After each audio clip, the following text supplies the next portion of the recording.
Good afternoon. So here's what we're going to be looking at in Investigation 2.3. Really, it's going to be a culmination of all the warm-ups I've had so far. We're going to be looking at how do you write an equation of a line using a graph, table, and 2 points. Well, that's what we've been doing all week, isn't it? This is sort of our last chance to prove that we have mastered this skill. So, in our investigation, we're going to talks about slope-intercept form equations. And of course, slope-intercept form equations are written in the form y equals mx plus b. Now, in a proportional relationship, b is always going to be 0. But that's not always going to be true for a linear relationship. We don't have to start at 0 for all linear relationships. So it's important to remember that proportional relationships are only a slope with y-intercept of 0. Now, the y-intercept, of course, is b. M is, of course, the slope. Now, we've also talked a lot about m is equal to the rise over the run. But, well, what does that mean, rise and run? Well, the run is the change of your x values, whereas the rise is the change in your y values. So I'm going to call this delta y over delta x. The Greek letter delta, it's just a triangle, means the change of. So we have this change of y over the change of x. Well, that still isn't super helpful for me. So what does that really mean?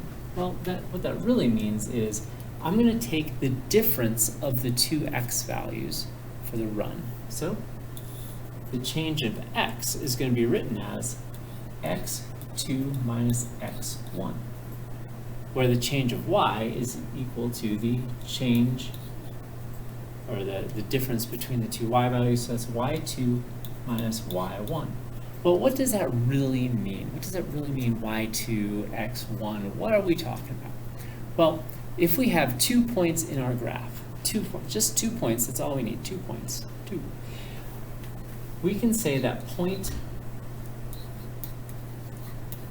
1 can be written as x1 comma y1, where our second point can be written as point 2 can be thought of as x2 comma x1, or sorry, my goodness, got sleepy brain.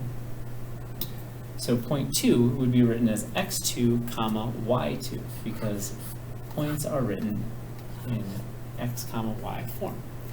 Okay, so then once we've determined what point is what, and it doesn't matter which one you pick.